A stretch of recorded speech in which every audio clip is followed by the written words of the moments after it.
are live. All right. Okay, so good afternoon to us here, and good afternoon, good evening to our special guest, Sonia Panero, and to other people who are, in different places in this world. So we are very happy today because this is the last ILF Café, the multilingual cafe of the year. But last but not least, on the contrary, as we are talking here, as we say in Portuguese, we are going to finish this with a chave de ouro, with a golden key.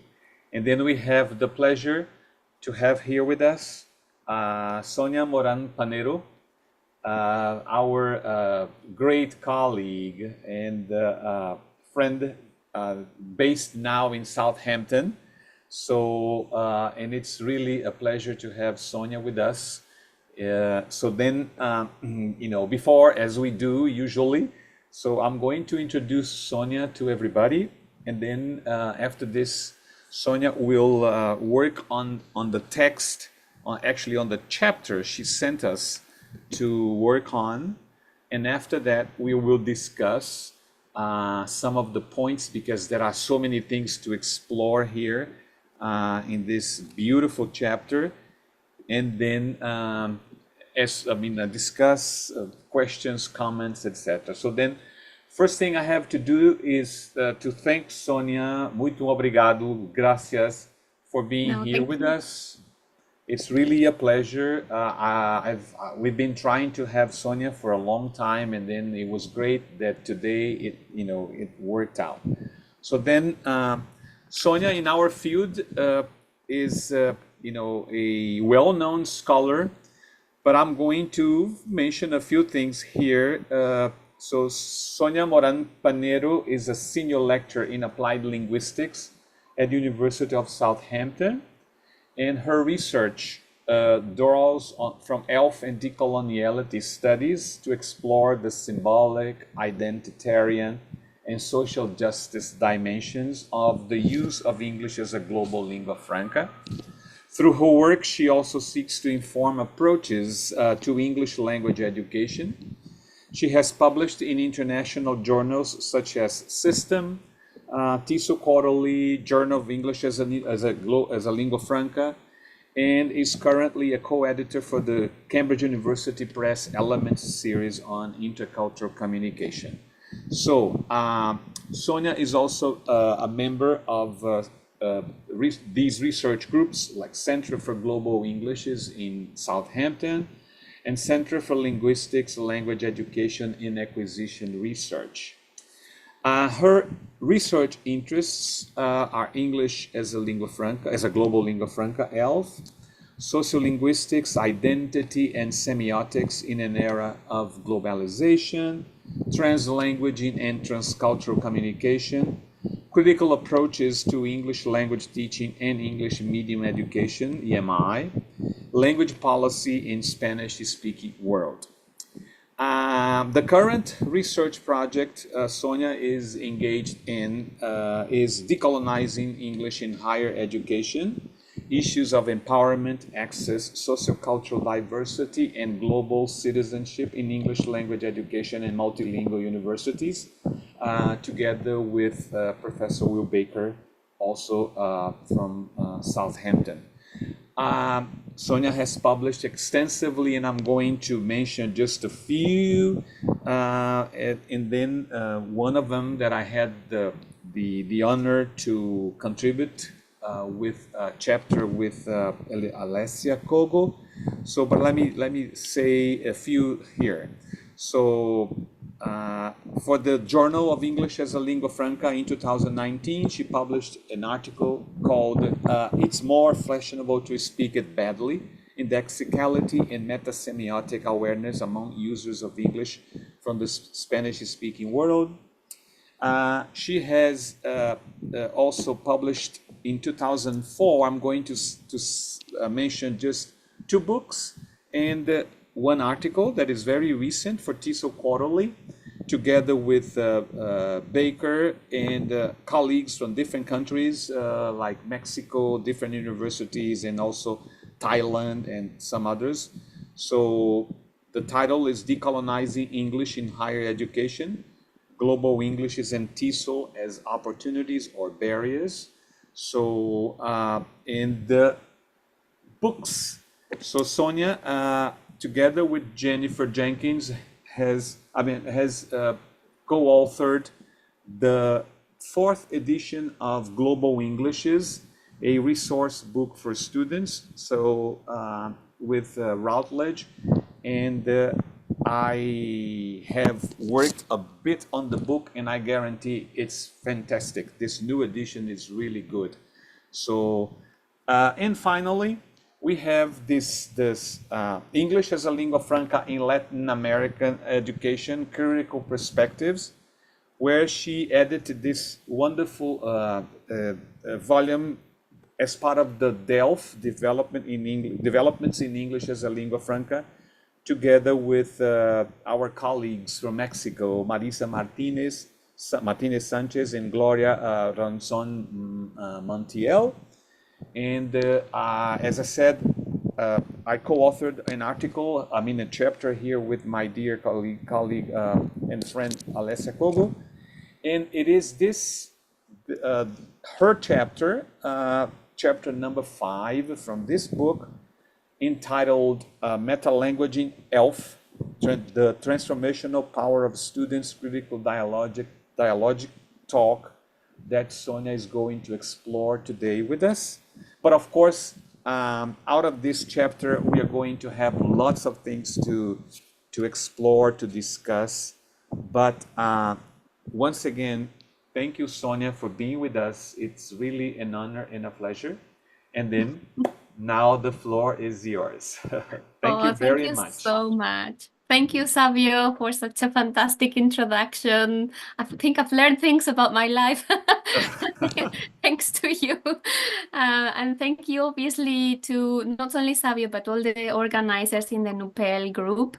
You have no idea how extremely happy I am that I get to connect with you. It's the evening for me. It's dark outside and it's raining, but I can feel the light coming from your end. So obviously, thank you for giving me a little bit of your time to discuss, exchange views, and sort of analyze some of my work together. And of course, I'll be very keen to hear about your own work as well, if it sort of connects in interesting ways. So I will do a little bit of a presentation. Hopefully I won't go over 30 to 40 minutes, but Savio, if you think I am talking too much, if I start rambling on and you want me to we want to hear you, don't worry.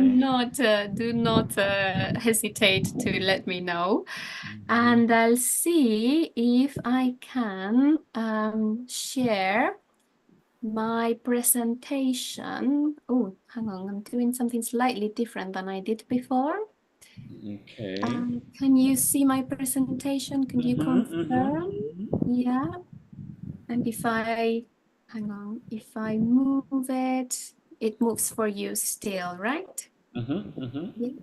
Okay, so yes, so over the next few minutes, I thought I would discuss my experience trying to approach decolonial thinking for my work that I have been undertaken within ELF studies, and maybe how successfully or unsuccessfully I might be doing so. Hopefully we can discuss that and analyze that together.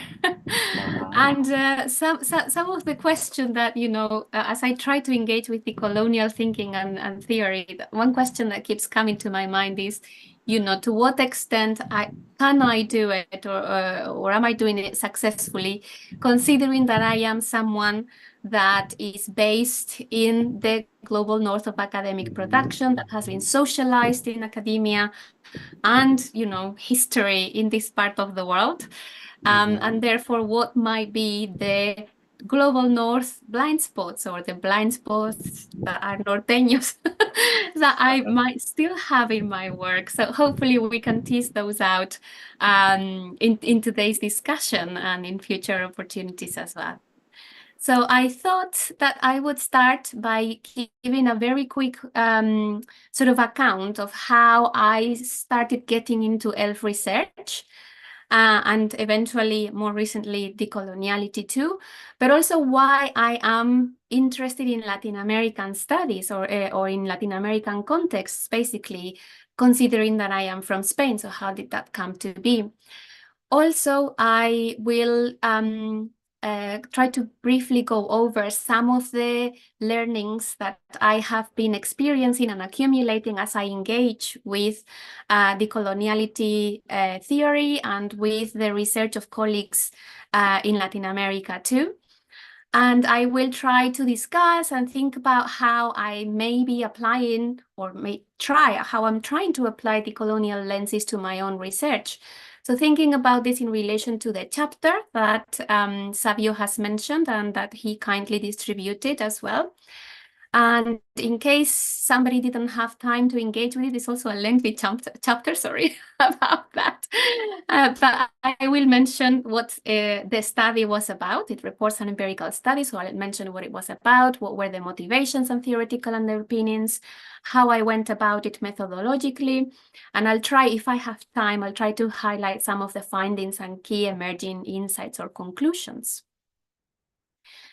And I'm just going to close my window, if you don't mind, just to reduce potential noise pollution that may be going on outside. Okay, so how did I get into ELF, and how did I start thinking about Latin America? Well, I started thinking about English as a lingua franca research and global linguistics in my master's program. Before that, I need to confess, I was very much aligned with native speakerist ideas. And then I encountered global linguistics and ELF research, and it absolutely shook all my ideas about language, how I understood language, to the core. And I started doing my own MA dissertation in English as a lingua franca. And I was looking at language ideologies and attitudes towards English and ELF in Spanish contexts. So I was actually particularly interested in exploring to what extent the fact that people in Spain, or young people particularly in Spain, also speak another global language, right? So to what extent this experience of another global language might influence their views of English and their views of ELF particularly. This is because, obviously, as speakers of Spanish, we are also aware of variability in Spanish at international scales. Maybe not in exactly the same way as English, but relatively similarly. And of course, we also have experience with strong efforts for standardization, homogenization, and even discrimination and oppression over against certain ways of speaking Spanish in different parts of the world, right? So this was exercised by centuries by the Royal Academy of Spanish Language and some other institutions as well. So when I was researching this topic in Spain, I also started thinking that it would be very interesting to contrast and compare the language attitudes of those Spanish speakers that have been socialized in contexts that played a very different role in the colonization and the history of linguistic oppression that is linked to the Spanish Empire, right? So I wanted to check what are the views of young people in Spain, and what are the views of young people in Latin American countries that had historically suffered the Spanish colonization as well. So obviously I started thinking about Latin America. Then I started reading research that had been produced by Latin American researchers. Luckily, obviously, I was able to look lots of publications in Spanish, and I found lots of publications in Spanish in relation to English and analyzing English critically in various ways. And I was just saying to Savio, I've read a little bit of Portuguese literature and I can understand about 70% as well, which is great news for me too. And I have undertaken research in Chile, Mexico, and Spain, but also more recently, as Savio was mentioning, I've done research in Colombia, again in Mexico, and in other Asian settings as well, right? Eventually, I started meeting Latin American scholars and educators too. And I was very lucky to meet many of them at the 12th ELF conference, which took place in Medellin, in Colombia. It seems that Daniel, one of the hosts today, was there as well for that conference. And for me, that was a turning point, basically, in the research that I have been doing up to that moment. And this basically because meeting scholars in this particular conference was my gateway into decoloniality theory. I always have a big picture of Thelma Jimenez in my slides when I talk about decoloniality, because she was the first person I heard talking about ELF and its link with decoloniality and potential debates around whether it's decolonial or not decolonial at this conference that I mentioned before. And also through meeting Thelma, I got to read and meet other researchers from Latin America that were engaging with those questions and those topics as well. I'm sure there are a few familiar faces in that slide for all of you. There. Okay, so by engaging in this kind of reading and thinking, I started seeing the connections. I started seeing the overlaps. I started understanding in what ways ELF research has for quite some time been contributing to decolonial agendas, even if we weren't always using that label, right? I can see, or it was relatively easy for me to see how the fact that in English as a lingua franca, we denounce and we criticize English models that are very much akin to what Mignolo has called global designs. So I can see how we're doing that kind of decolonial work in that way. Especially ELF research has over time shown how multilingual users of English do not just reproduce those global designs of English that come from the UK or the US. The more than 25 years of data in ELF and Global English research show that actually these speakers engage in different forms of ownership and appropriation. We reshape and resemiotize linguistic resources, and we perform complex identities and forms of belonging through English and through translingual or multilingual practices as well. So in a way, I am arguing that as users of English as a lingua franca, we are constantly decolonizing these models in our everyday practice. But unfortunately, these models sort of are reproduced or resist, or we are being also recolonized often in discourse, right? So we could say that acts of everyday decoloniality often go not only unrecognized, but also stigmatized in some discourses, in some research, in some language policy or curriculum, and in some ELT materials and assessment and grades, right?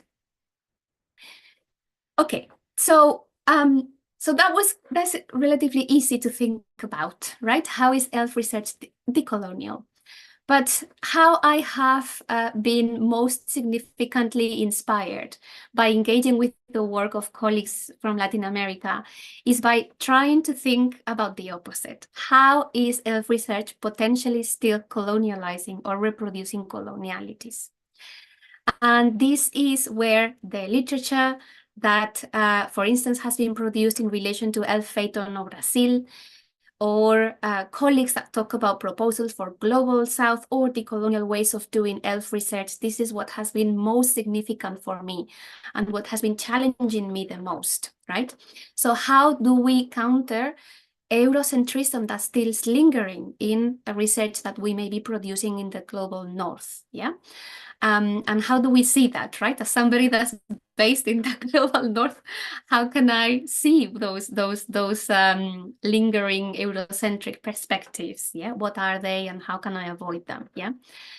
I particularly enjoy the way in which El Feito no Brasil has sort of conceptualized ELF, right? And how it positions itself as an apologetically political view of ELF, how it is emerging in Brazilian contexts, the focus on local action, and the focus on subalternized agents in education. I also really align with their view of language as an ideological practice, knowledge as embodied, communication and meaning as contextually emerging, and learners as legitimate in their practices, right? At least this is how I've come to understand El Feito no Brasil, and I'm sure I'm missing something, so do let me know in the discussion later. But I've been curious to explore how much or to what extent this can resonate with how English and ELF is conceptualized or experienced across diverse Latin American contexts too. Yeah, and this is part of the motivation for the for the volume that Savio was showing earlier as well, that was recently published. Okay. One element that I particularly like about Southern perspectives is this emphasis on power and calls for ELF research to further engage and further theorize and further prioritize power as part of our work. I kind of want to also clarify that in a way, I have always thought about ELF research as engaged in power and social justice in one way or another. Since I've known ELF research, I've understood it as a commitment or as activist research that basically seeks to tackle and highlight discriminations towards non-native speakers of English as failed learners, right? And their uses as either erroneous or simply tolerable, right? I know that the description that I know that we have overcome the description phase in ELF studies, and that description obviously has been identified by some colleagues as not necessarily political enough or as a sort of neutral approach to ELF research. But the more I think about it, the more I think it's important also from my perspective to highlight that describing non-native speakers English at that time in their own right without comparing them to any other model, I think that was a highly political act as well. I think it's important, at least from my perspective, I think I want to recognize that because I know it generated a lot of backlash and a lot of efforts to diminish the kind of work that was being done. So even the description, which now we think about as something that is perhaps slightly coloniality informed, at that point in time when ELF studies began, I think it was a radical political act as well. And I know that some colleagues, some researchers have wondered if ELF perspectives have been unnecessarily laissez-faire or just not getting involved with sort of the colonial matrices of power. And maybe we haven't done this sufficiently, or maybe we haven't communicated this very well. But I also don't think that ELF perspectives necessarily need to be sort of neutral in that sense, right? I don't think that ELF perspectives are in conflict with denouncing and opposing forms of censorship, imposition, and oppression in relation to other named languages. And if, having an ELF perspective is not in contrast or in conflict with understanding speakers' identitarian and emotional connections with linguistic resources that they consider to be their mother tongues or their mother tongues of their ancestors, right?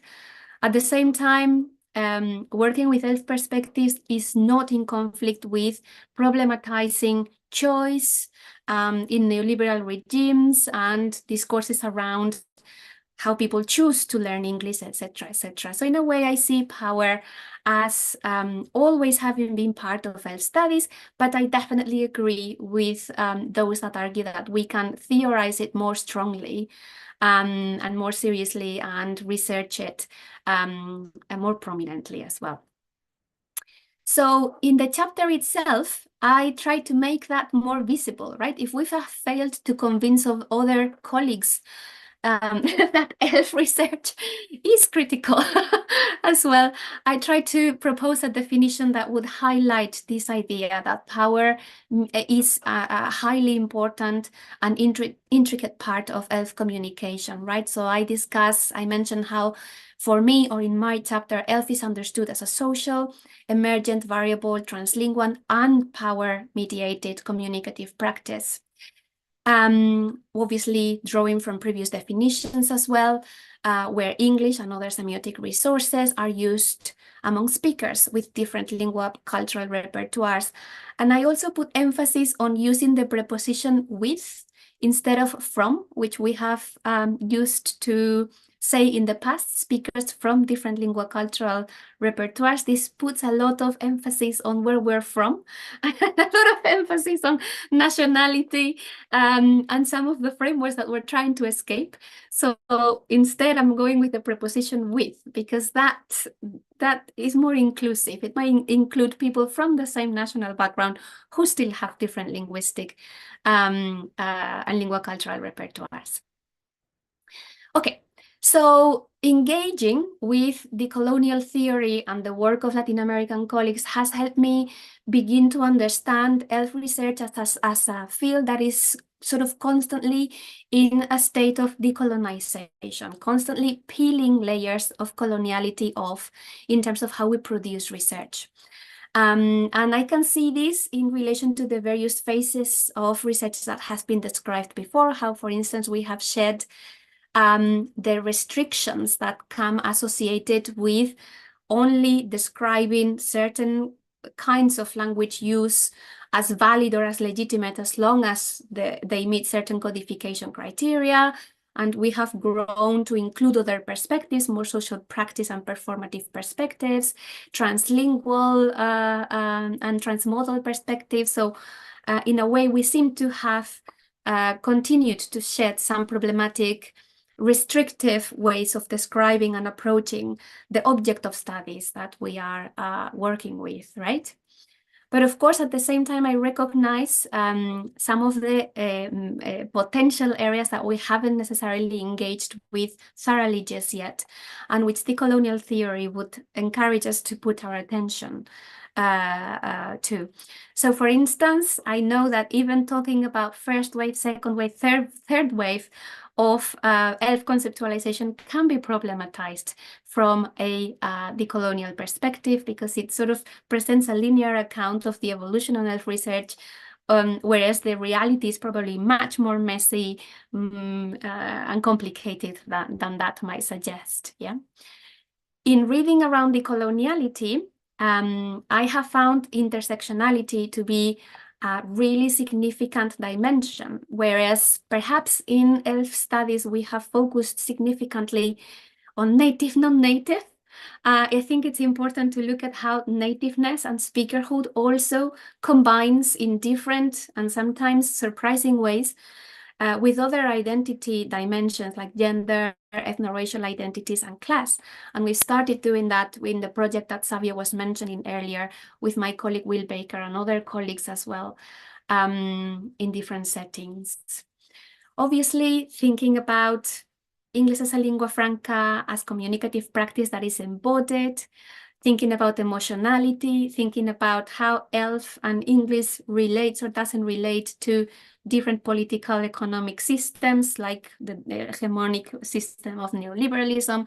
All those are areas where I think perhaps we need to pay more attention, and the work of Southern perspectives is calling us rightly to put emphasis there, basically.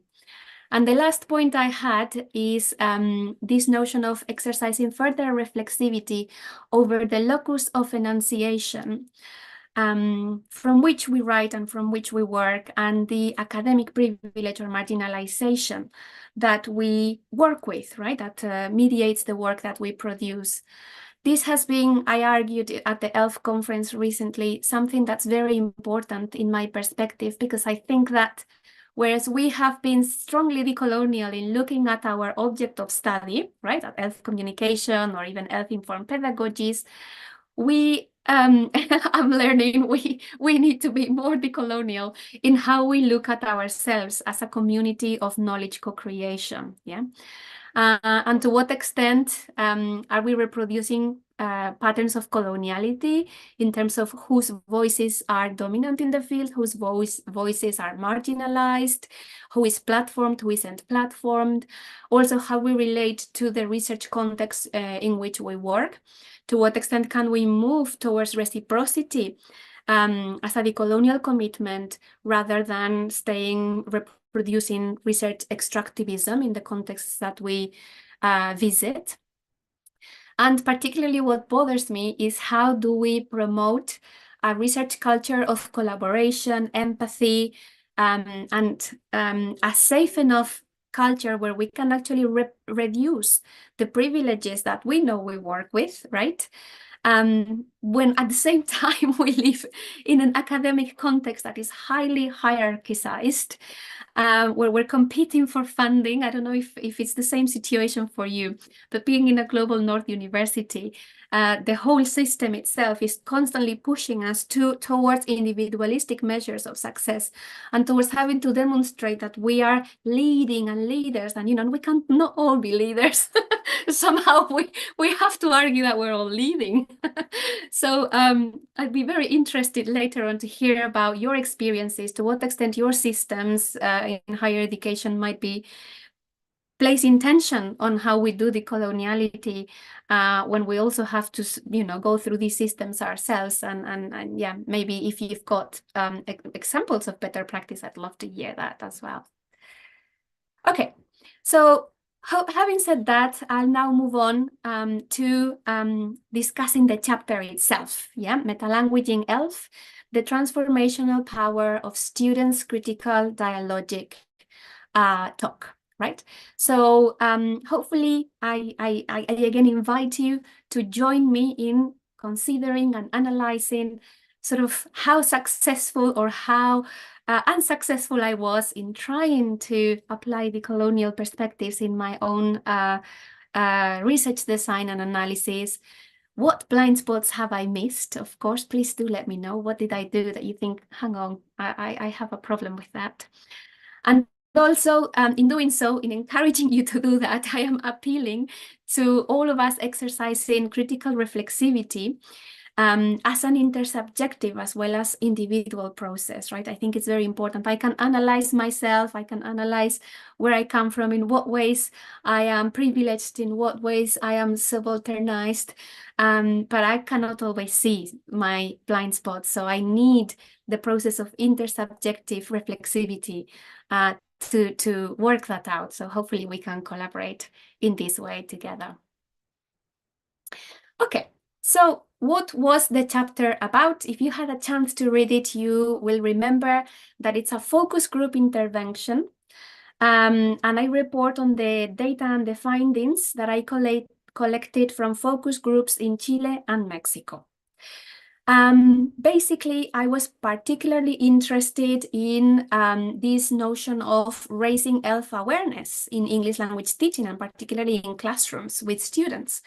This has often been talked about now as a really strong, potential strong candidate to undo that kind of coloniality and native speakerism informed inequities, right? But well, I was wondering, how does it work, and does it actually work? So I wanted to examine to what extent ILF-informed critical dialogic talk about English, about what's language, what's communication, would actually lead to transformational effects in the conceptualizations and evaluations of the students that I was working with in universities, right, at university level. Obviously, what kind of ontologies and evaluative positions they were producing throughout these activities, and why. So obviously, I drew from wonderful work from colleagues that have already argued that we definitely need to rethink English language teaching as a much wider process, right? As Alessia Kogo argues here, a process that involves communication skills, knowledge, and attitudes as well, and therefore political elements, right? I know that there is a common sort of momentum for recognizing the need to make ELT a more inclusive, a more socially just, multilingualism friendly, and student responsive educational experience. And I'm hoping this kind of work can walk in that direction, right? At the same time, I think this is particularly urgent, right? We have been doing global English and ELF research for about 25 years, if not more. And we have a pretty clear understanding that what we might be encountering in some classroom settings it reproduces these kinds of discrimination, linguistic discrimination, or limiting of the identitarian possibilities of our teachers and our students, right? So it's urgent. I'm hoping I can convey that clearly, right? At the same time, there has rightly been a lot of focus on ELF awareness raising with teachers and in teacher education programs. This is definitely the right place to start, of course. But I was particularly interested in exploring how this may work with students, right? To what extent can we actually then also take that to the English language classroom or the English as a foreign language classroom, if we want to use that label, yeah? So I wanted to engage in research that tries to disrupt that kind of coloniality with students and tries to understand the outcomes, processes, and potential transformational effects. Of course, there has already been some research in other contexts that has done this kind of activity. But usually what we tend to see is research that's reported by researchers who are working with their own university students.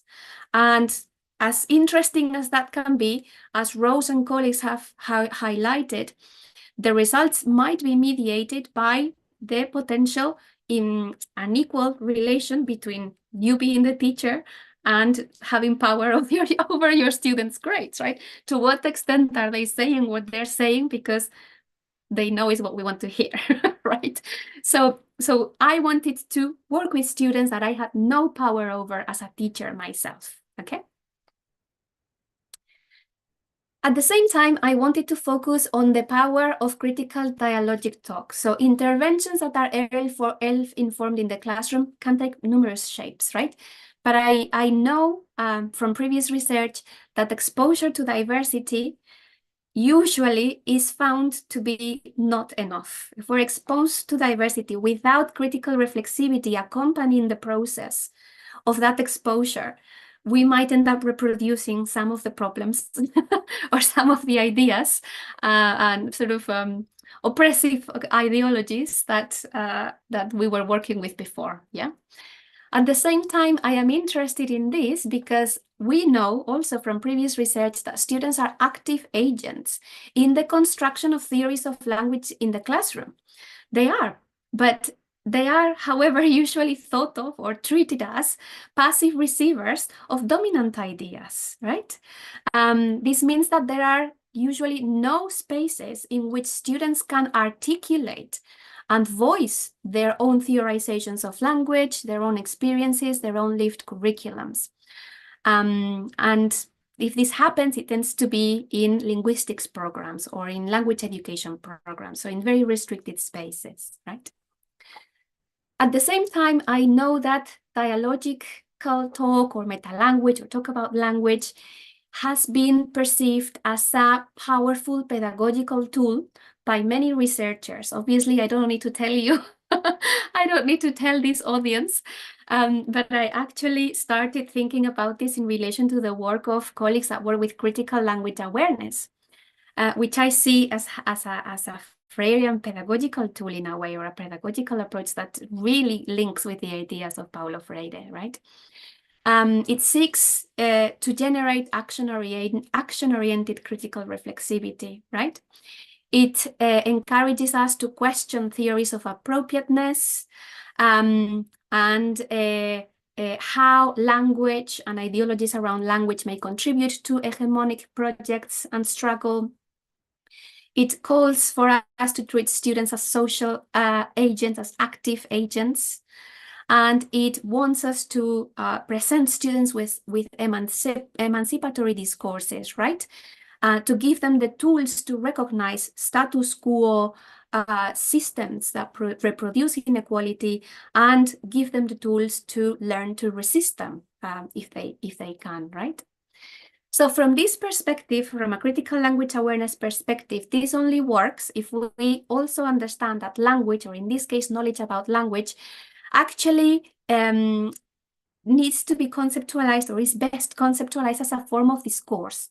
So from my perspective, knowledge is not neutral, natural, or objective.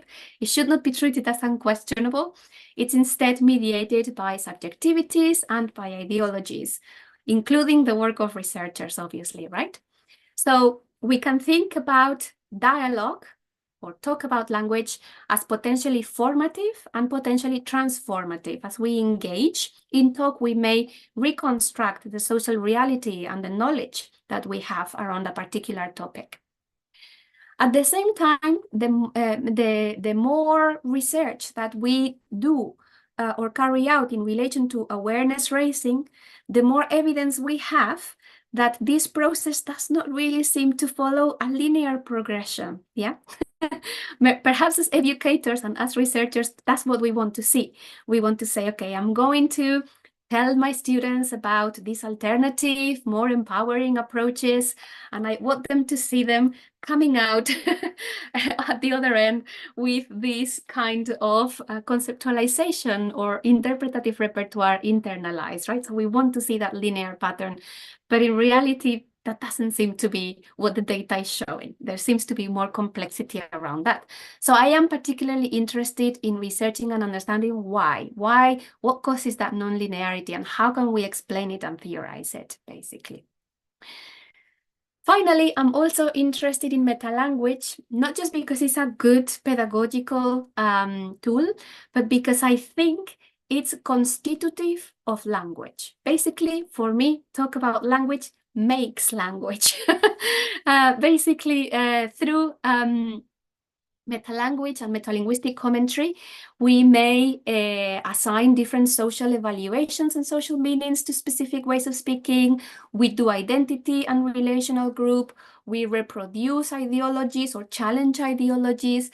And all of this meta-linguistic work often influences the linguistic choices that we make, consciously or subconsciously. So meta-language also shapes the linguistic practices that we produce or avoid in different ways, right? So that's why in the chapter, in case you were wondering, why is Sonia talking about critical meta-languaging, which is so difficult to say?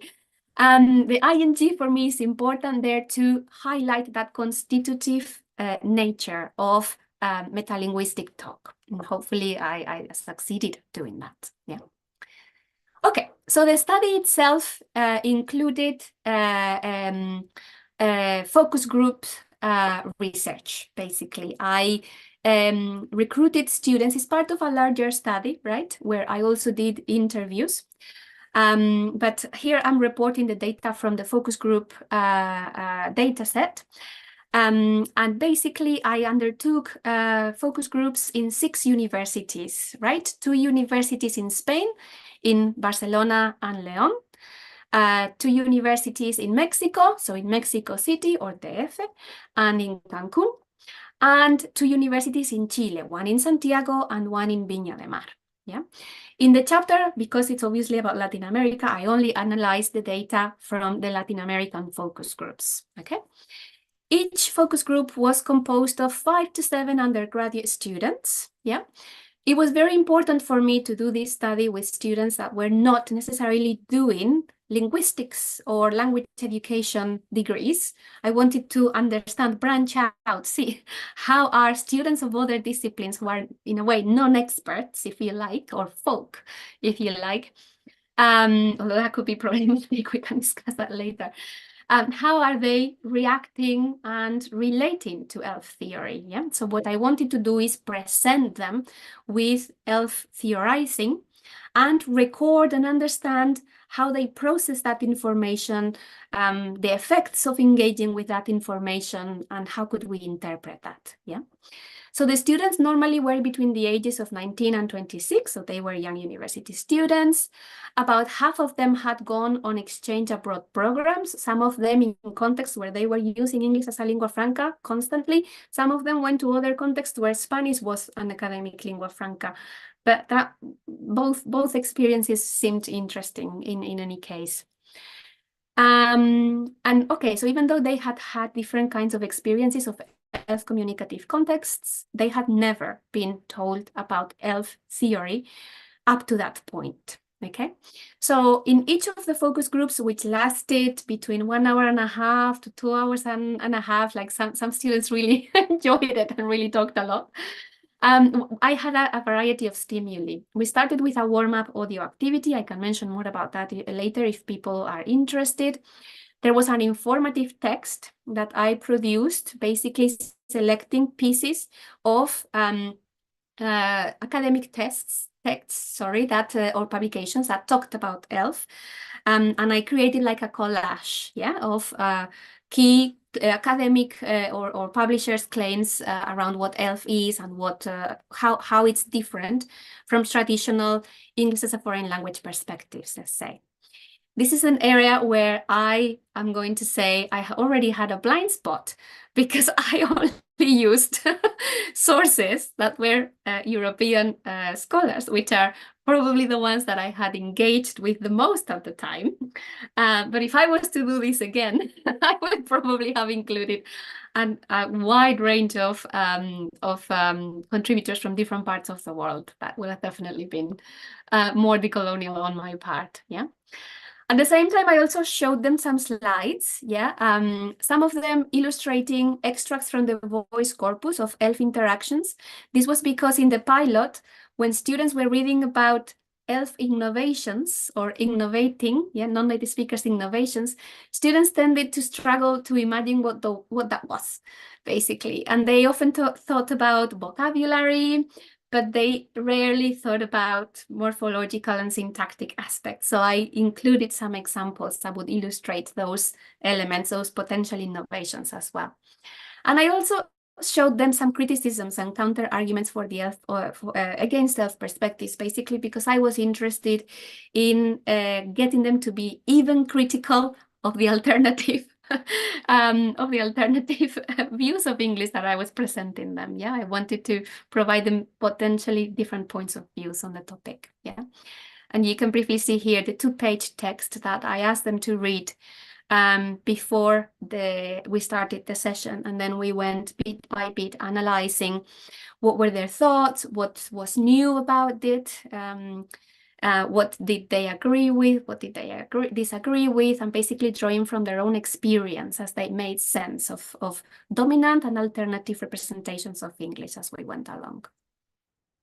So I had 3 main research questions. I'll let you have a quick look, but basically they summarize the 3 main objectives that I have described so far. And I use qualitative and slightly quantitative also content analysis to codify the transcripts of all the focus groups through the software NVivo. And you can see that the codes I generated, or at least these are the main themes. There would have been lots of subcodes underneath all of this, but the main themes reflect the research questions and the aims of the study, basically. For me, it was important. I've got it in this black box here, so it says highlighted. It was important to avoid labeling the findings as sort of correct understandings or conceptualizations of ELF and misconceptions of ELF. I think this is something that has been done in the past in research that seeks to generate this kind of ELF awareness. And then as researchers, we might have concluded, oh, they didn't understand it and they misconceived ELF, or they aligned with ELF when they aligned with the researcher, right? But I didn't want to fall into that potential trap. I think this is potentially an area where I was trying to apply a decolonial perspective, particularly for the analysis of this data, because I had already engaged with more decoloniality theory by that point. And I am aware that it's interesting from this perspective to disrupt and question and challenge the potential boundaries around who's an expert and who's not an expert when it comes to define what English as a lingua franca is alongside academic divides. Yeah. So just because the students' conceptualizations might have distanced from what the text said or my views of what ELF is as a researcher, I wasn't prepared to call them misconceptions because I think they might be very real and very accurate for those participants, even if I see them as problematic or I don't agree with them. And this is actually an area where I would also very much like to hear your perspectives and your experience, how to balance this when you have a position as a researcher and you might see alternative notions of ELF constructed by others. And how do you go about that without imposing your own academic authority on them? Yeah, maybe that's something for discussion later on. Okay, so in relation to the first question, I was interested in, first of all, recording what conceptualizations of ELF communication and theory were produced by the participants as they engaged with the academic text, particularly, and with each other as well, right? And I was able to organize the participant responses according to 5 key dimensions, which is not surprising because these are the dimensions that you are able to identify in the text that I gave them. And as a moderator of the focus groups, I was the moderator myself, I sort of led them sort of from paragraph to paragraph. So it's not surprising that these elements are the ones that were discussed, yeah. What is perhaps more surprising for me is the multiplicity of conceptualizations that I was able to identify within each of these dimensions of analysis, right? So even though I gave them one text that put forward one conceptualization of what ELF is as a communicative scenario, or what the linguistic nature of ELF is, or how identity works in ELF, yeah, the text gave them one answer for those questions. And yet they constructed really different and multiple conceptualizations of those dimensions themselves. So multiplicity already from the get-go, from the start, an important, significant finding in my view, right? If we zoom in into some of these dimensions, and I'm not going to do all of them, don't worry. But if we zoom in, we'll see, for instance, you might notice here that the idea that ELF communication is actually only taking place when non-native speakers talk to other non-native speakers, yeah, this was one of the most frequently produced notions of what ELF is, yeah? And this was despite the fact that the text did not say that. The text said, no, native speakers are included in this communicative scenario. And as the moderator, I actually pointed out, yeah? I said, oh, when they were creating these conceptualizations, I did point out, oh, but you know, actually the text, sorry, says the opposite, yeah? But it didn't matter. It was still generating a lot of consensus and a lot of discussion, yeah? I was also particularly interested by those that conceptualized ELF as a practice that is typical of European and Asian settings, but less so of Latin American settings. Yeah. So normally this was attributed to the idea that in Europe and in Asia, there is more linguistic diversity because you will have lots of countries that don't speak each other's mother tongues next to each other, and ELF is more necessary for them than it would have been, according to these participants, for other Spanish-speaking contexts in Latin America because they share Spanish, or Portuñol, as we were mentioning earlier. However, we may want to label this interesting practice, yeah? But, you know, that was an interesting sort of idea that caught my attention, right? Why it was conceptualized as something that's not for us, yeah? Something that's a practice from another context, yeah? Okay. So some of the early conclusions that I drew from this particular question is that this notion, right, that there was already multiplicity of conceptualizations despite having read the exact same text and despite my own references. Yeah.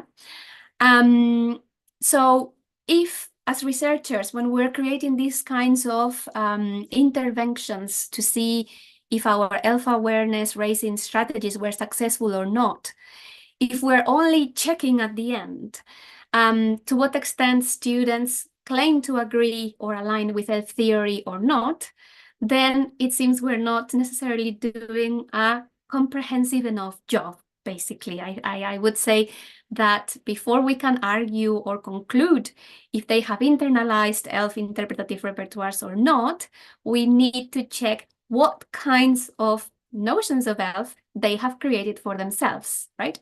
I cannot assume that how I told them ELF should be conceptualized was what they actually took away. And in a way, this shows how we should, this sort of reinforces the point I was making earlier. The students are active in the creation of those theories of language. No matter the input that I was giving them, they were creating their own narratives, their own ontologies of English. And that was, evidence in the data itself, right? Okay, for instance, we might also focus on the political dimension and some of the conceptualizations that emerged in the political dimension. So I've selected the findings in two different colors here. For instance, we can see in purple those conceptualizations that were produced that would perhaps most significantly align with the text and with ELF scholarship, right? So the idea that in ELF, we sort of make norms as we go along. These norms are dynamic and we negotiate them in practice, yeah? Some students, and I'm going to show you a quick example in a second, some students also created these kinds of notions of ELF as emancipation from native speaker models, okay?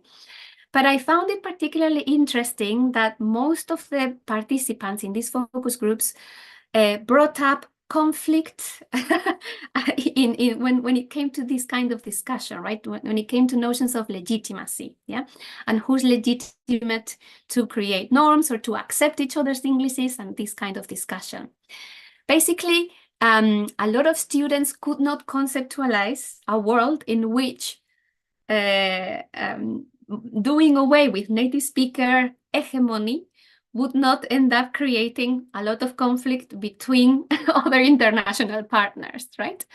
And what was interesting is that this kind of fear of international conflict was used to defend the notion that let's keep the status quo, yeah?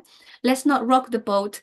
Let's continue to behave as if native speakers are the only ones that are allowed to decide what's legitimate or not legitimate, because otherwise we're going to go into some sort of global linguistic war, yeah? So that was, I thought, a particularly interesting finding as well, yeah?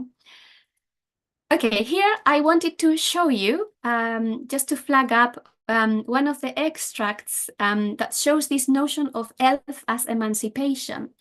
And this idea that the student, basically we have an extract from a student from Mexico who had gone on a year abroad study experience as part of his undergraduate degree, and who had actually gone to the UK for this experience, right? And he sort of tells us about this experience of developing an awareness of the imperialistic and coloniality approaches that he had experienced in his ELT education, right? He says, I mean, I was taught, they tried to teach it to me, yeah, English, like to introduce me to a gringo culture. I don't know, I imagine everyone in Brazil also knows what gringo stands for, but if not, I can clarify later, yeah? But it's a term to refer to US people, sometimes with some negative connotations, right? Okay, so this participant is saying there were books that there were called like reading books, and they had gringo authors. to fill me up with the, right? So he's making this notion that he's being filled up with Anglophone cultural and linguistic models, right? But he says, but now my focus is totally international. I mean, focusing on what I believe is the most practical. Focus now, which is the international, because the more you attach yourself to a gringo, ha ha ha ha. Okay, so in a way, this little extract is showing, right, that this participant recognizes his own agency, right? And this kind of idea of approaching diversity and moving away from those oppressive models as a form of emancipation, as a form of anti-imperialism. And to some extent, we might even detect a little bit of essentializing being reproduced against whatever the US may be and US culture, and a bit of anti-US sentiment. Okay, so even when we think we might be taking steps that align with ELF, there might be some problematic representations of others as well, right?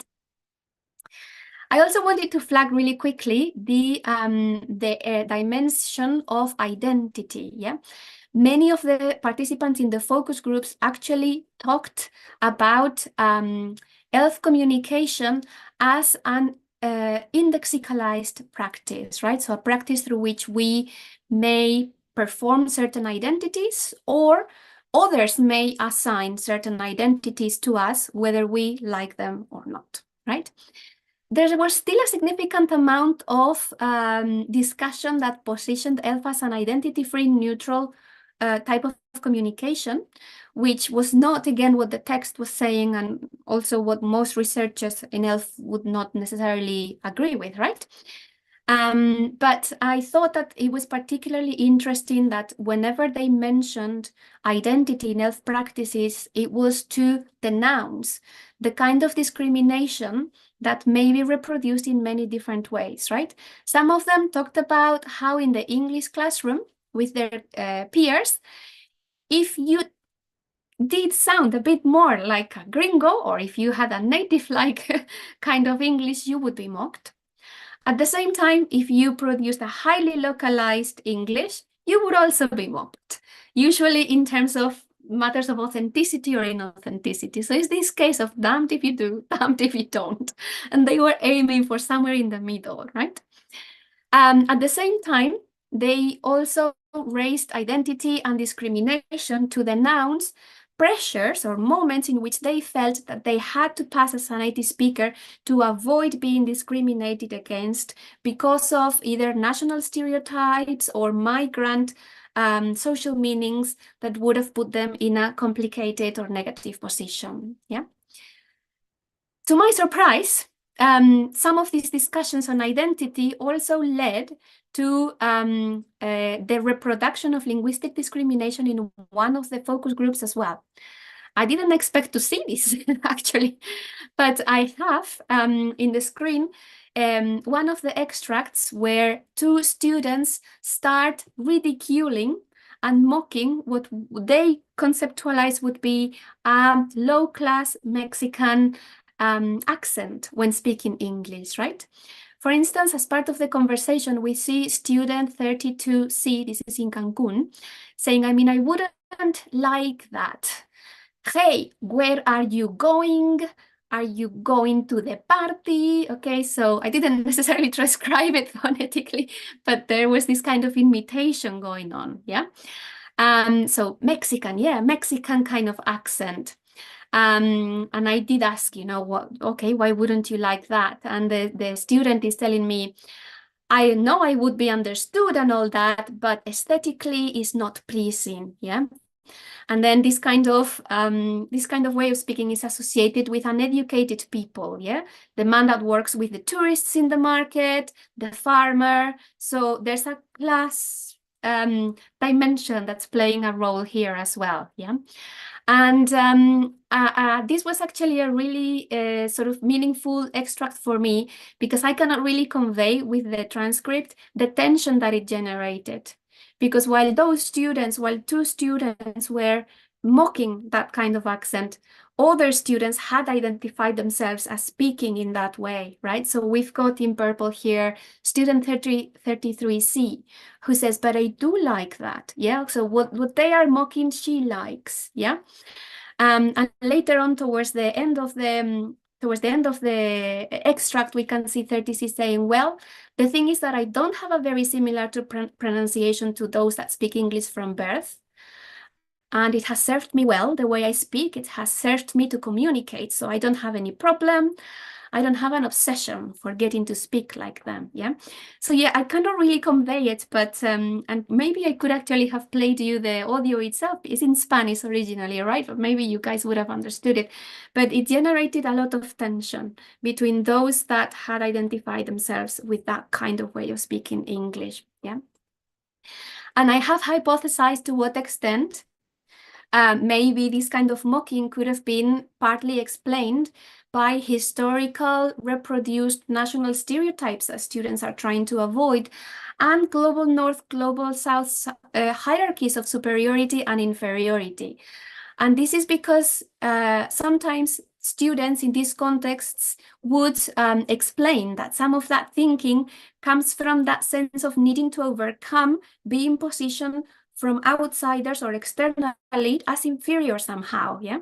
For instance, we have here a quote from a Mexican student in Cancun that says, you know, when you speak like a native speaker, you feel proud that as a Mexican, you can do things right, which implies that he thinks the stereotype of the Mexican would be that they wouldn't, right? Okay, I'm just going to start wrapping up, I promise. I don't know if I've been speaking for too long, Savio, but I'm going to go through the next bit quickly. Okay. Basically, there were two other additional questions, right, in the chapter. In one of them, I want to actually check, yeah, what is the evidence that's in the data for variation of these individual students in how they construct their positions as a result of engaging with the text. To what extent can I talk about transformation here as a result of my intervention? Yeah. And sort of in what ways, right? If there was variation, was it that linear ideal kind of variation that I was hoping to find? Yeah. Or if it's not linear, then, you know, what shapes did it take?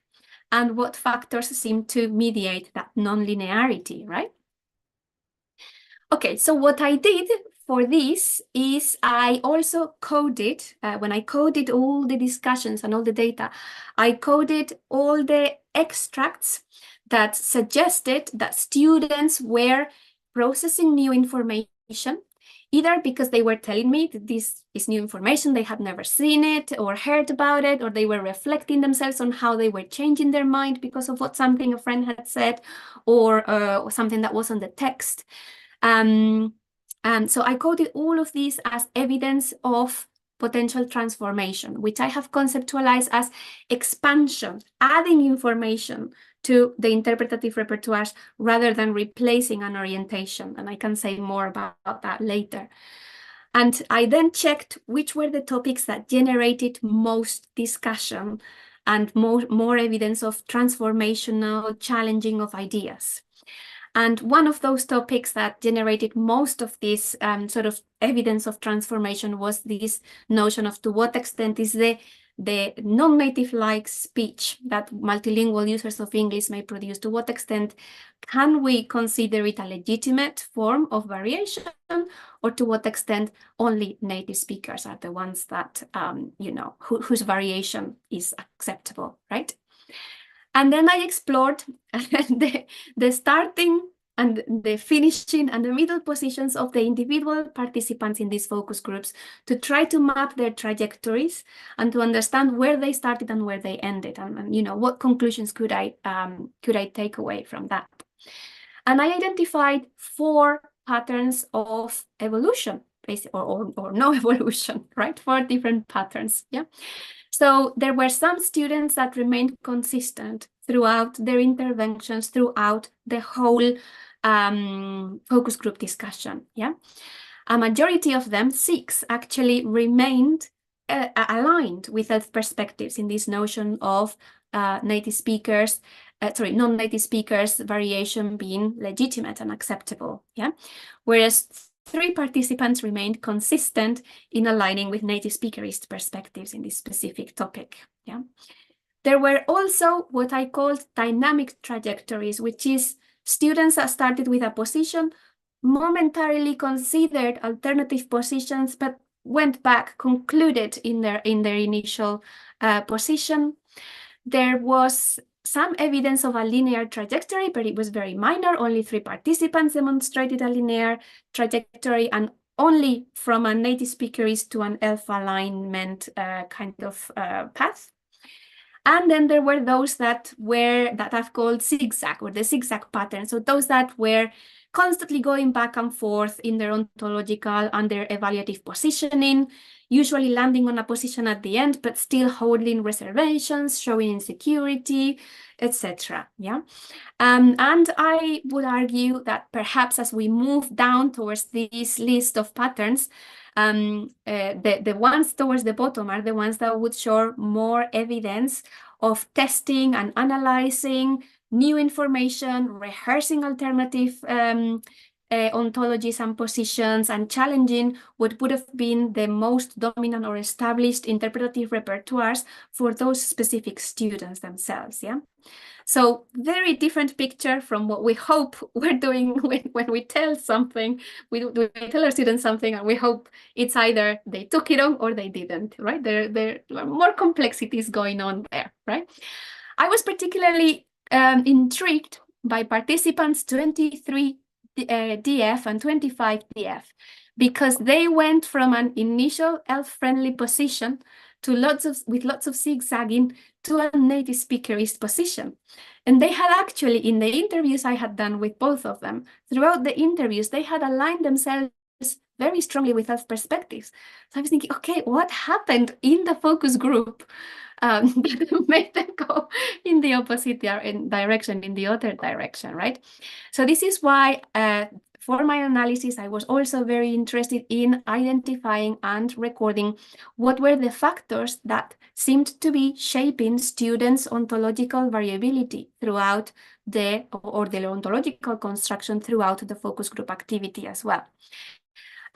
We have perhaps reflected in the field of ELF studies more consistently about experiential and structural factors, like having been socialized into ideas of correctness and intelligibility as part of our educational experience. Or obviously we know, for instance, that having had direct experience of ELF communication makes a difference, right? We have seen this as well in previous research.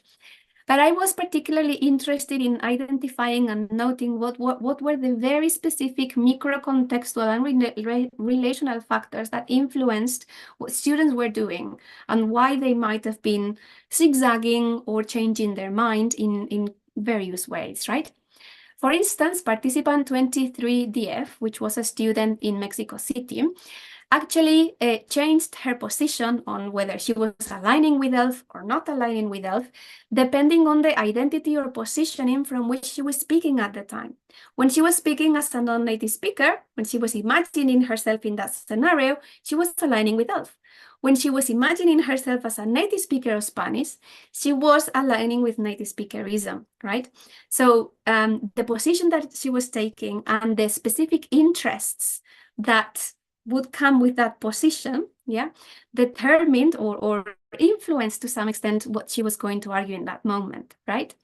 This is linked to what I call conservative or social seeking justice or social justice seeking stances. Some students were seen to want to conserve the privilege that they thought they had already accumulated in the system they find themselves in, and they're not interested in changing the system. They just want to maintain that privilege and keep climbing upwards, yeah? Whereas other students wanted to bring down the system to do away with those kinds of inequalities, and that's the stance that they took throughout the focus group activity, yeah? Interestingly, 24DF, which was another student in Mexico City, reflected this strong influence from his own self-presentation as someone that was constructing a coherent argument.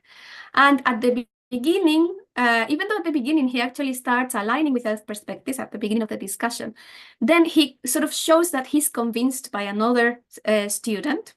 And then he's very concerned with maintaining that coherence. And he even calls out the other student for not staying coherent throughout that kind of discussion. So obviously, these notions of group consensus, alliances, membership alliances within the groups, and this idea of, portraying yourself as coherent throughout the activity also played a really important factor in the patterns that I saw. Okay, so to conclude now, and I'll stop now.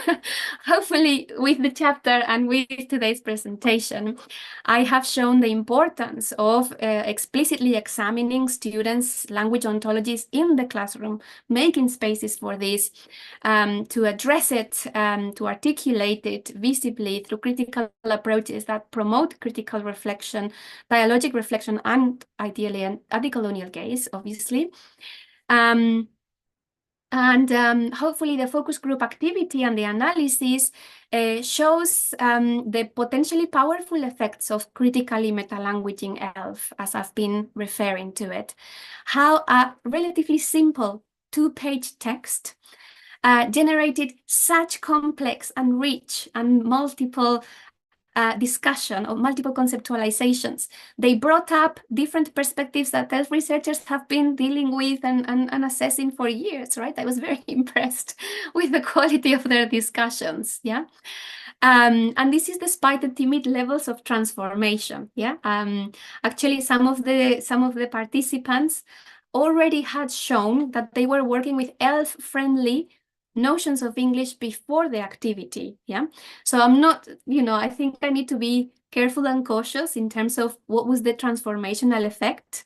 This kind of that I think basically we should all be cautious as we try to think about the claims that we make from it, yeah?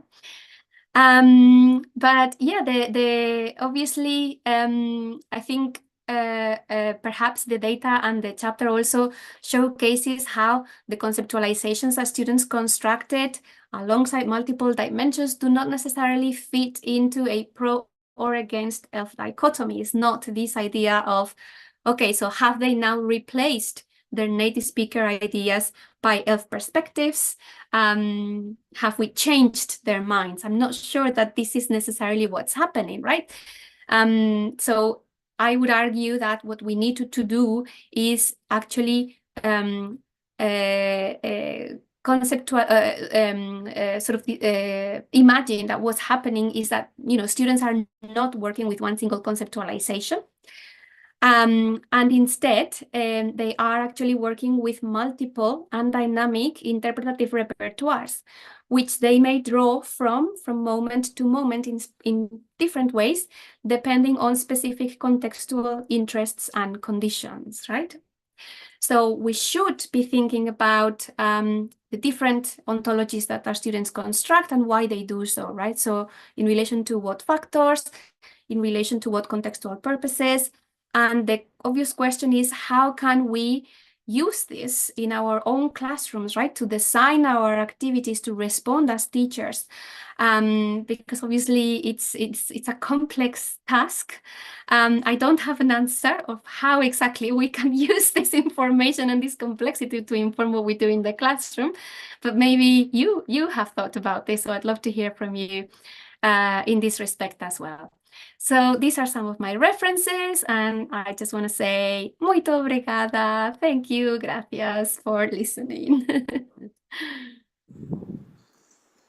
As would say, thank you, Sonia. It was great. I have taken notes. I have actually scribbled a lot of things in my book here in my chapter, because there is a lot to discuss and a lot. But thank you very much for these great insights. The first part was very, very interesting, and then when you explored the chapter, this is going to be a class, Danielle, that we should keep here forever, because it was really, really interesting, especially because Sonia, when you bring something that is extremely, I would say, when you talk about blind spots, so the thing is when you, I think you're doing a fantastic job trying to really exercising what we mean by global South. Because as you know, the whole theoretical background of the development of global South theory is not geographical, you see. So then actually a lot of the scholars, for example, that worked and developed the decolonial studies theories, a lot of them work in the US and some in Europe. So then, but I think your position is, that's why my first question to you is, do you feel a global South, scholar? I have the answer for that, but then I'd like to hear from you. So, because it's something that you've been exploring so beautifully in the sense that you are establishing, this dialogue. And it was nice to see, the introduction when you say, well, the first time I got in contact with this was in Colombia. It was good because it was really in the global South. And then here we are, and we see that things have advanced a lot, despite the fact that I agree with you, we still need to consolidate or at least, spread this word in a more consistent way, as we want the different voices to be heard, right? Which is actually what is behind the whole idea of, what the Boaventura de Souza Santos brings. But I have, and also I want to hear Danielle, and maybe we have insights from the people in the channel. But I want to thank you for this. So it was clear explanation, was provoking, thought-provoking. I tell you, I don't have the answers, and I'm not gonna look for the answers for many things because but there are things, for example, a lot. When I read the chapter, and also a lot of what you brought here, despite the fact that you worked with Mexican students, this cohort basically, we have lots of things in terms of similarities. So then you can answer the question about being a global South scholar, but I have I'm going to ask a question, and then we can explore, because, for example, at the very end of the chapter, when you mention here, for example, accentism, classism, we face this all the time. And it's funny because I wrote here, the same thing happens in Brazil. And I want to touch that before I ask you. Let's see here. When you say here that, for example, the attitude that students have towards, for example, the Mexican accents, we have the same thing, happening here. And I have to find, but anyway, I'm going to. When I find this, yes, it says here, for example, when you say here, interesting, participants from Mexico and Chile attributed the obsession to sound like a native speaker, as 36.6 puts it, to historically entrenched perceptions of inferiority and national stereotypes attached to Latin Americans from the global North. So this is something that probably we have been investigating, and we have the same. I would say the results would be very similar. But let me ask you just a few things. For example, you mentioned that you had a collage of texts that was a two-page text for them. Do you think, for example, how different do you think things would have been, or results would have been, if you had given no information to this group in terms of ILF, if you had given no insights? I don't know if you have thought about it. Then, yeah. And then, for example, if you could give me some information on what was the background of these students, for example, what was the profile of the universities? Because I wondered if even here, for example, the profile of a private university or a public university, So the students who know English, so they usually come from middle class or high middle class, and they do develop this attitude that is implied in different things that you explored. So in intersectionality in terms of identity, and despite the fact that you had people, for example, there that would, didn't want to imitate Gringo, had this negative, feeling towards the US, etc. So, and then would the background of these students influence in terms of this, let's say, this attitude towards so many things that we already know in terms of, English learning, the English language, accent, etc., etc. When, if you could just, it's just like, for example, this idea of conceiving the native speaker as the model to follow. How would the student's background interfere with that or influence with that? So these are two of the questions, and then I have some more, but then I'll let Danielle also talk. Shall I respond? Yes, Please? go ahead. Okay, so I've been making notes. Maybe I've missed some, but do I see myself as a Global South scholar? Big question. Wow.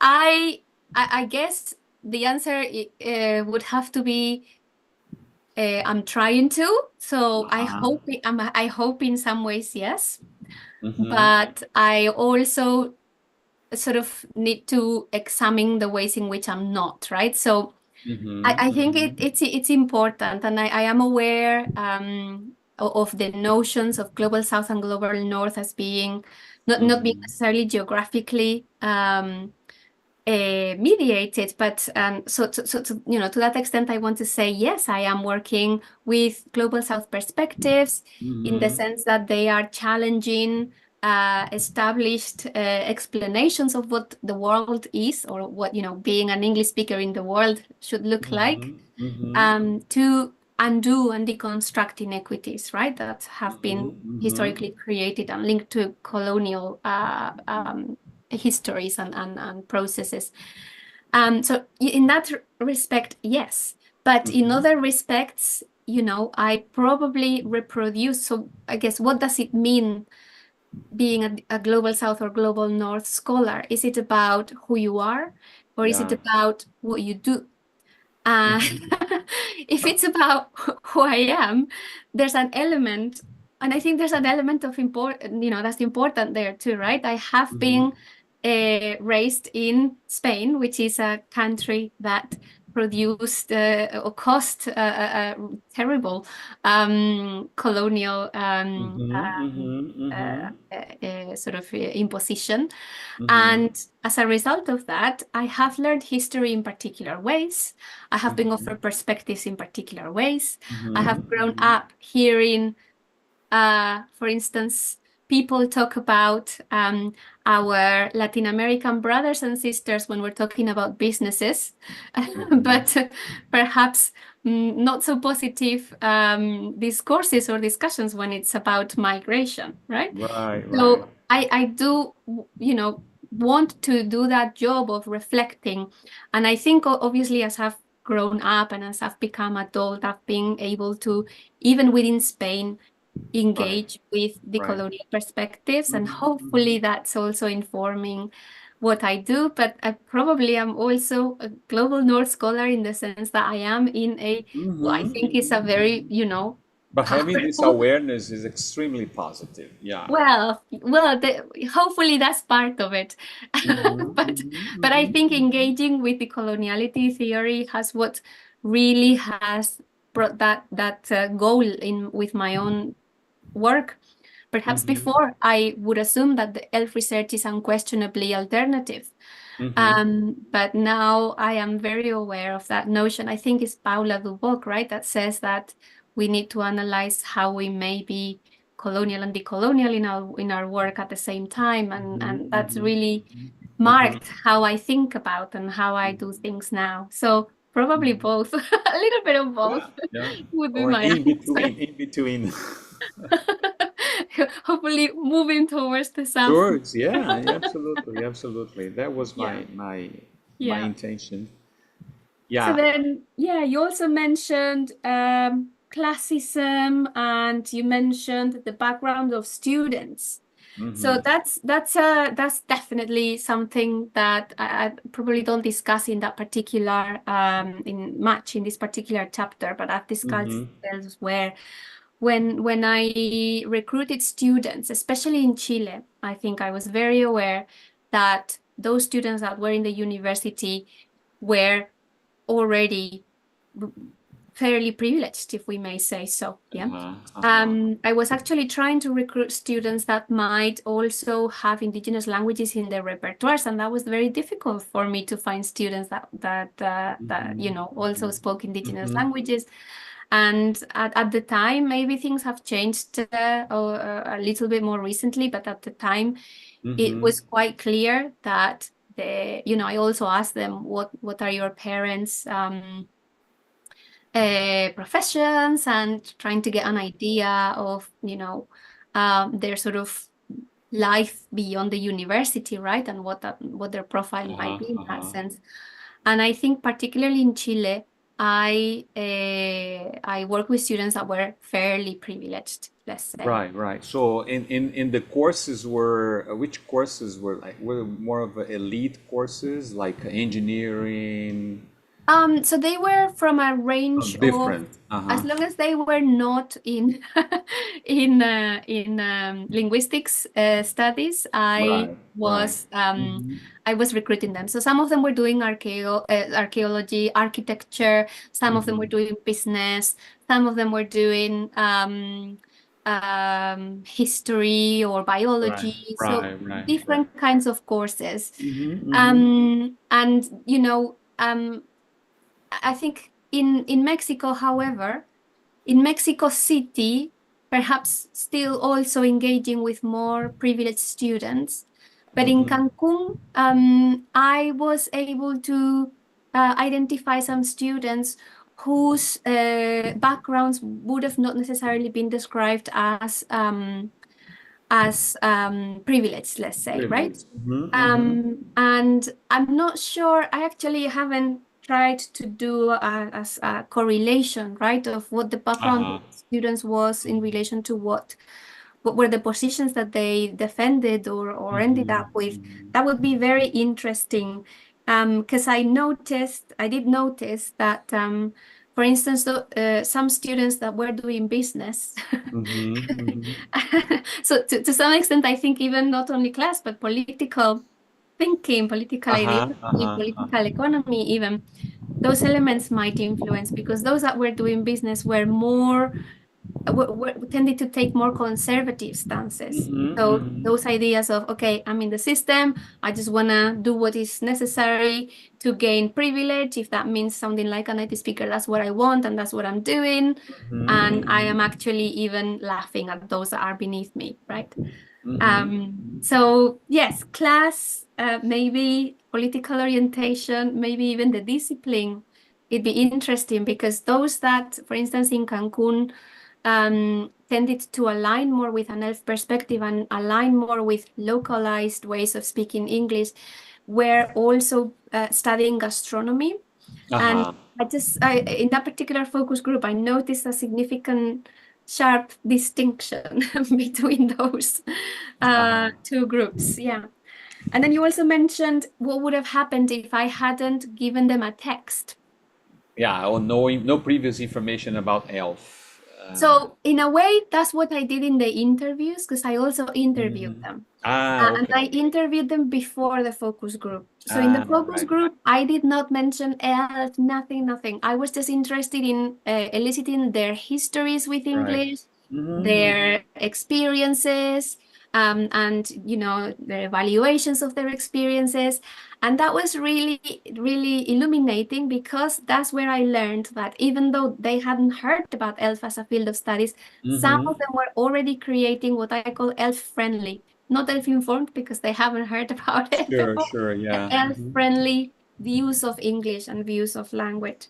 And sometimes those were informed by experience of ELF communication settings, but also my hunch that experience with diversity in Spanish would inform some of those ELF-friendly views. I saw that also in the interview data.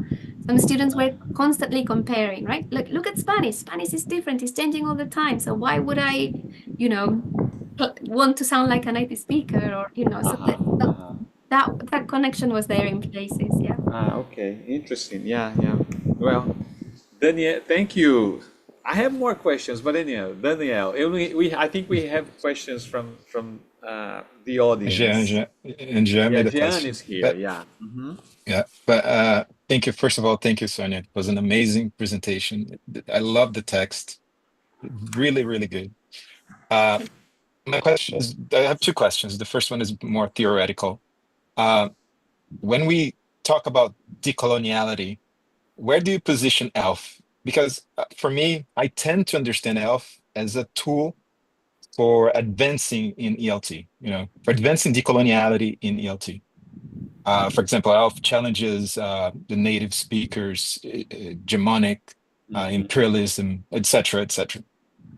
However, when we think of Brazil, many scholars they tend to think that there are more pressing issues. You know what I mean?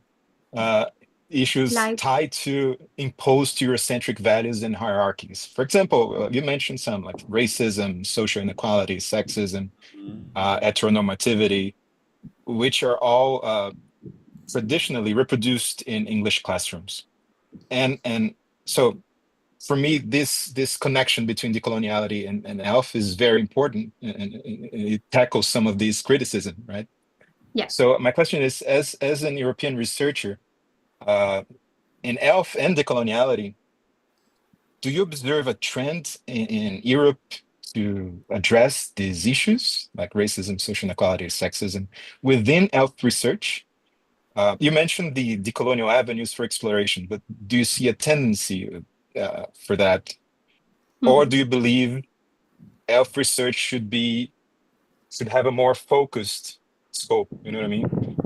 Serving as one tool for decoloniality while other field tackles these broader issues. Yeah. Okay. What do you think? Okay, excellent. Thank you so much, Danielle, for those really interesting and challenging questions. So the first one I think was if I see decoloniality, if I see ELF as how do I position it within decoloniality or coloniality, right? And I think that my first answer to that, my first impression, without thinking about it too much, was, that yes, ELF is clearly decolonial. How could we argue otherwise?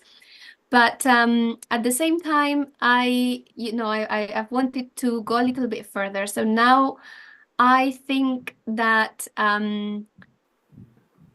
perhaps there is coloniality still within ELF research, and so we shouldn't let our guard down. Yeah. So I think the aim that we set ourselves for is very decolonial, but how we carry out that research and our practice, sometimes we may be let down by certain pressure systems, and we may end up reproducing some coloniality. So that's why I particularly like this idea of the onion in a way, right? Of peeling layers of decoloniality, of constantly looking, what are we doing that's potentially still reifying some of that coloniality that we're trying to denounce and escape.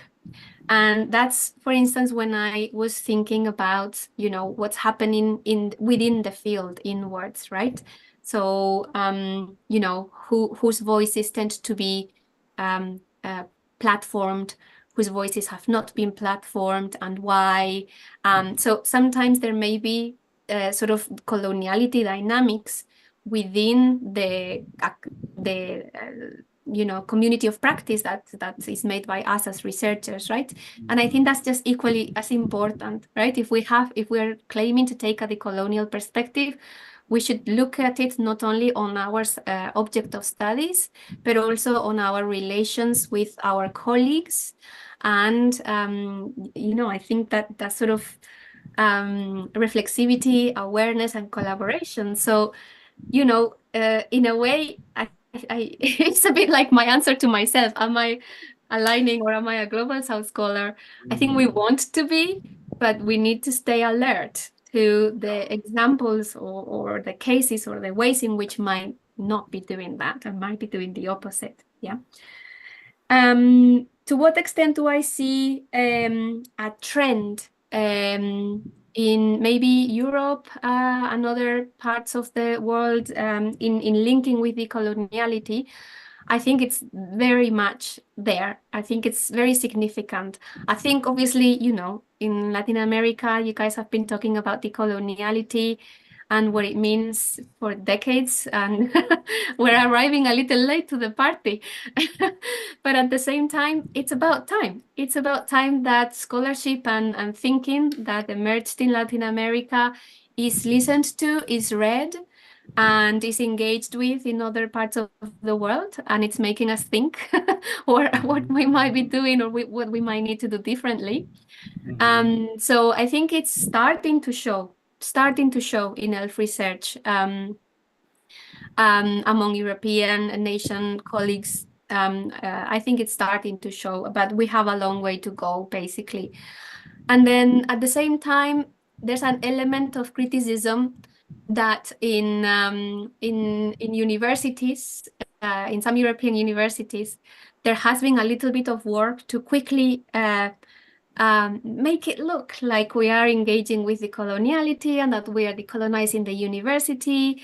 But sometimes that's done a bit as a marketing strategy, if I may say so. I tend to refer to this as decolonial washing. You know how we talk about greenwashing or LGBTQ washing? I think there's a bit of this is a decolonial risk. This is a risk, Sonia. You're right. Yeah. Savio has been saying that a lot. Yeah.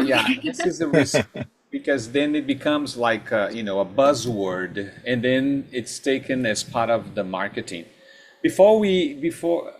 Sorry, are you finished? Yes. No, just before. Sorry, before complimenting what Danielle said when you mentioned something, Sonia, called my attention, and then we want to. I think Jean has a good question. When we say, and of course you said, okay, in the global north we are engaging ELF and connecting with decolonial studies, decoloniality. One thing that I fear, if this is the best word, I don't know, is that I don't know. We try to make this or to try to put this in one more phase of ELF, which I don't agree with. Yeah. So as we already had, ELF 1, ELF 2, ELF 3, and they overlap. Yeah. So then I hope we don't fall into this trap of thinking that ELF or the decoloniality. Coloniality, so it would be something like L4 as part of this whole story, because this is something that we don't agree with, and then we say that in the text. Remember the 2020 text. So, yes, absolutely. Yeah. Do you feel this risk? I am very interested, and I think there is a risk, and that's why I didn't even know how to talk about the phases or the waves, and I did represent them in a way that wouldn't be linear. But I am very interested in this, and this is something I feel like I want to learn more from you about, particularly what you think the issues are with the linear account of ELF theorizing, and how do you think it's problematic? I don't know if you want to expand on that. And you mentioned this, trying to, we cannot forget the Eurocentric origin of ELF studies, right? So then this cannot simply fall into different phases and then finally on something that in many ways question this whole trajectory, right? Of course, we value and we understand, but then I really don't want to fall into this trap. But anyway, this is a topic for our next encounter. Oh, I hope so, because it's fascinating. I really want to delve and dig deeper. Yes, it is. Daniel, Jean is a colleague from Universidade of Évora in Portugal, and he's here with us. I pasted his question on the chat. I'm going to read it, but you can read it, Sonia. He says, thank you so much for the very informative presentation. Although it was not the focus of this chapter, the study included 2 universities in Spain as well. Comparing the contexts, were there any marked differences in findings that could be related to the fact that students from Spain do not from a context that was colonized? Okay, interesting question. Thank you so much, Jen. Actually, I still have to perform the same level of analysis with the data sets from Spain, because I prioritized Latin America first. But I have looked at the focus groups from Spain. It's interesting that there are lots of similarities. In general, when I did the comparison, I was expecting more differences. I thought there would be more differences, but there are a lot of similarities in general of the patterns that we can see. In fact, I see in the Spanish data, I actually got to see a little bit of shame around Spain and Spanish as a global language, and around, colonial history and histories of imposing a particular way of speaking to a whole, bunch of people in another part of the world, right? So I did see sometimes a little bit of shame around this notion of, oh, we don't need Spanish, or Spanish is the global language, or that kind of thing. Whereas in Latin America, I didn't perceive that kind of reservations around Spanish. There was more celebration of Spanish as a global language than in Spain. So that's just about the main area where I think I noticed like a sharp distinction that I can link with, one country having historically been the colonizer and countries that had historically been colonized. Good. Well, it's time already. It's 4:30, so we could have, be here the whole afternoon and the whole evening, but Sonia, it's been 2 hours already, so then we don't want to exploit you. But anyway, thank you very much for this topic of meta-language ELF is really, really interesting. And of course, with the conclusion that can illuminate teacher education, and then maybe in the future we can get together to see, and I was going to ask you this also. So imagine the same study with teachers, especially university teachers. You see, So because I have a lot of things related, as you know, for teacher education at the university. That would be very interesting to for us to put something together like this, working with professors. Exciting. Yes, okay, very excited by this idea. I very much look forward to doing something in this let's line sleep on that of idea. inquiry. Yeah, definitely. But thank you very much, Sonia, for this wonderful and very interesting presentation. It was great. I'm very happy to have you in our panel and also in our gallery of scholars. So thank you very much. It was really good. Thank you. Honestly, thank you. It's been fantastic. It's been a pleasure. I would continue talking with you for another extra hour. It's not tiring at all. It's fantastic. And just thank you, obviously, for platforming me and lending me a couple of hours of your time. That's been wonderful. And I hope we can repeat it in the future. Yes, for sure. The invitation is already on, right, Danielle? Yes, definitely. Okay, so then before we go, we take the picture and then we close. No, we close and we take the picture. Oh, sorry, that's the opposite. We close and we take the picture. But Sonia, thank you very much. It was fantastic. Thank you. Thank you, and Merry Christmas to everyone. Yes, let me say Merry Christmas to everyone. Thanks everyone for this whole year together. It was wonderful, and we'll see you in 2025. And Merry Christmas and Happy New Year. Thank you.